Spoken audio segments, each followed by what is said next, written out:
আসসালামু আলাইকুম। আপনারা সবাই জানেন আমরা একটা ইনকিউবেটর মেশিন নিয়েছিলাম। এক ভাই আমাদের কাছে 200টির মতন ডিম দিয়েছিল বাচ্চা ফোটানোর জন্য। আজকে এই ডিমগুলোর বয়স 18 দিন হয়ে গেছে, তাই আজকে আমরা সবগুলো ডিম হ্যাচিংয়ে দিয়ে দিব।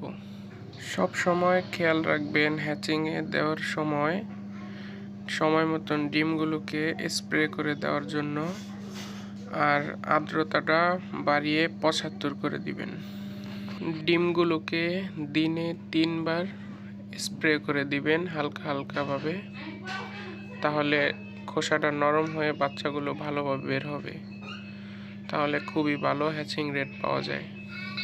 খুব সাবধানের সাথে ডিমগুলোকে নিচে নামাবেন, যাতে ডিমগুলো ফেটে না যায়। ফেটে গেলে বাচ্চাগুলো মারা যাওয়ার সম্ভাবনা থাকে, তাই খুব আস্তে আস্তে করবেন। আমাদের একতলার ডিম সবগুলো নামানো হয়ে গেছে। এখন আমরা হালকা করে ডিমের উপরে স্প্রে করে দিব, তারপরে আমরা আরেকটা ট্রে দিয়ে বাকিগুলো নামিয়ে দিব। একইভাবে আমরা এই ট্রেটাতেও ডিম নামিয়ে নিব, তারপরে হালকা করে স্প্রে করে দিব। অবশেষে আমাদের সবগুলো ডিম নামানো হলো। এখন খেয়াল করে দিনে 3 বার পানি স্প্রে করে দিতে হবে, না হলে ডিমের ভিতরে পানি শুকিয়ে বাচ্চা মারা যেতে পারে। এখন আমরা তৃতীয় দিন বা 20 দিনের দিন এসে দেখি আমাদের ডিমগুলো হালকা চেলি দিয়েছে। কিছুক্ষণ পরে এসে দেখি আমাদের বাচ্চাগুলো ফুটতে শুরু করছে। আলহামদুলিল্লাহ। এখন আমরা ট্রে থেকে ডিমের খোসাগুলো সরিয়ে দিব, না হলে বাচ্চাগুলো ওই খোসার ভিতরে আটকে মারা যেতে পারে বা অন্য ডিমগুলো ফুটে বের হতে পারবে না। মাশাআল্লাহ, আমাদের এখানে অনেকগুলো বাচ্চা ফুটেছে, তাই সবগুলো বাচ্চা ভালোভাবে খোসাগুলো সরিয়ে নিব। আর ভাইও এসে পড়েছে, বাচ্চাগুলোকে ভাইকে দিয়ে দিব। এখন ভাই বাসা থেকে ঝুড়ি নিয়ে এসেছে, ঝুড়ির ভিতরে সবগুলো বাচ্চা আমরা রেডি করে দিব।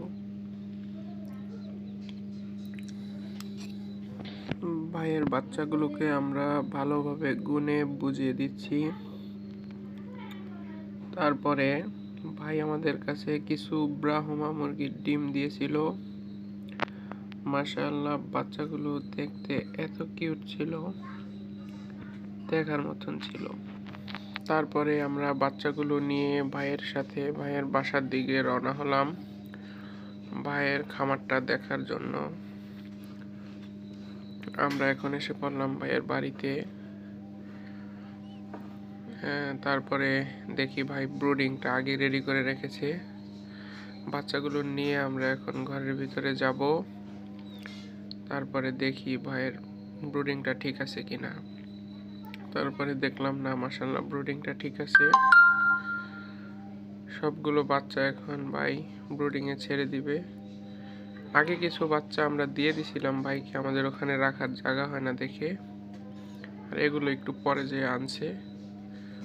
ভাইয়ের জন্য সবাই দোয়া করবেন এবং সবাই দেখে মাশাআল্লাহ বলবেন। আজকের ভিডিও এই পর্যন্তই, আবার দেখা হবে অন্য কোনো ভিডিওতে।